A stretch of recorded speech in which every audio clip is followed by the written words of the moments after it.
Hello everyone, welcome to our third video. In this video we will talk about advantage of networking, types of connection and flow of data in networking. Let's start.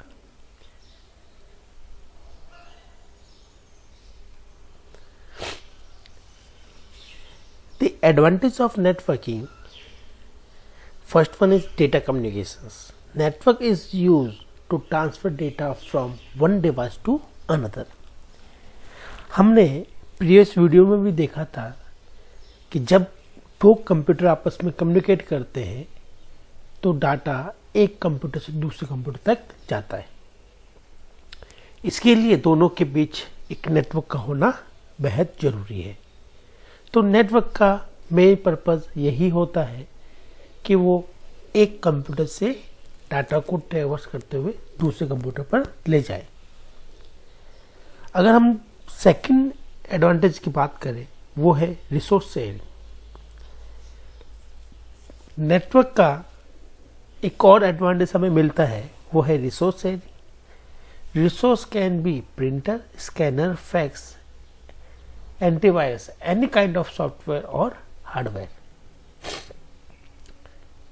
For example, in our lab, in our school lab, we have one CPU and 25 monitors. तो ये जो 25 monitor है वो एक ही CPU से जुड़े हुए हैं, वो एक ही CPU को यूज कर रहे हैं। तो हम लोग कह सकते हैं कि 25 मॉनिटर एक CPU को, एक रिसोर्स को शेयर कर रहे हैं। ये टेक्निक काफ़ी कॉस्ट इफेक्टिव होती है, काफ़ी पैसे की बचत होती है। तो हम लोग ये भी कह सकते हैं कि एक एडवांटेज हमें कॉस्ट सेविंग का भी मिल जाएगा। अगर हम अनदर एग्जांपल की बात करें वो है कोलैबोरेटिव यूजर इंटरेक्शंस। जैसे कि मैंने एग्जांपल आपको दिया था, एक एग्जांपल यहाँ पर भी मेंशन है, एक एग्जांपल हम स्कूल की बात भी करते हैं। सपोज कीजिए हमारे स्कूल में जब आप लोगों ने सारे प्रोग्राम बनाए हैं पाइथन के या एसक्यूएल के, वो सारे के सारे प्रोग्राम सर्वर से जुड़े हुए हैं। सारे के सारे प्रोग्राम एट द लास्ट एक जगह पर आ जाते हैं। इसी को कोलैबोरेटिव यूजर इंटरेक्शंस कहा जाता है। इस तरीके से क्या हमें एडवांटेज मिलते हैं? इस तरीके से हमें प्रोडक्टिविटी मिल जाती है, कॉस्ट सेविंग मिल जाती है और टाइम सेविंग मिल जाती है। तो सेंट्रल कंप्यूटर होने का सबसे बड़ा एडवांटेज मिल जाता है हम लोगों को। तो हमारे स्कूल में जो आपने देखा है वो सबसे ही अच्छा एग्जाम्पल है कोलैबोरेटिव यूजर इंटरेक्शन का। Then last is increased storage. जब कंप्यूटर नेटवर्क बनाया जाता है तो काफ़ी कंप्यूटर को यूज़ करके हम लोग कंप्यूटर नेटवर्क बना सकते हैं। जब हम लोग कंप्यूटर नेटवर्क बनाते हैं तो सारे कंप्यूटर की स्टोरेज आपस में मिलकर एक बड़ी स्टोरेज का रूप ले लेती है। इसी वजह से हम लोग कहते हैं कि हमारी स्टोरेज बढ़ गई। जैसे कि आप लोग फेसबुक चलाते हैं, आपने फेसबुक पर फोटो अपलोड की, आप अपने कंप्यूटर पर अपलोड करके फेसबुक पर डालते हो, तो एनी हाउ एक कहीं ना कहीं नेटवर्क के अंदर आप फेसबुक की जो सर्वर है, वो जो स्पेस है, उसको आप यूज़ कर रहे हो। आप अपने कंप्यूटर की लोकल स्टोरेज तो यूज़ कर ही रहे हैं, साथ ही साथ फेसबुक के सर्वर की स्टोरेज भी यूज़ कर रहे हैं। तो इस तरह से हम लोग कह सकते हैं कि स्टोरेज का इंक्रीमेंट या स्टोरेज बढ़ जाती है। तो ये थे major advantage of networking. Now हम अब बात करेंगे टाइप्स ऑफ कनेक्शन की। जब भी नेटवर्क बनाए जाते हैं, जब भी इन कंप्यूटर को आपस में कनेक्ट किया जाता है तो कनेक्ट करने के लिए दो पॉसिबल कनेक्शन के टाइप अवेलेबल होते हैं। First one is point to point and another one is multi-point connections. Multi-point connection is also called as multi-drop connections. शुरुआत करते हैं point to point connections. Point to point connections उस connection को कहा जाएगा जब एक लिंक दो डिवाइसेस के बीच होगा और कोई भी थर्ड डिवाइस उस लिंक को यूज नहीं करेगा। In point to point connections, a dedicated link between two devices and the entire capacity of link is reserved for transmission between those devices। कहने का मतलब है दो कंप्यूटर के बीच एक वायर है और वो वायर कोई और कंप्यूटर यूज नहीं कर सकता, केवल वो दो कंप्यूटर यूज कर सकते हैं। अनदर, और ये जो लिंक की हम लोग बात कर रहे हैं दो कंप्यूटर के बीच की, इट कैन बी वायर्ड और वायरलेस। फॉर एग्जांपल आपने डायग्राम में देखा है। अब हम लोग बात करते हैं मल्टी पॉइंट या मल्टी ड्रॉप कनेक्शन की।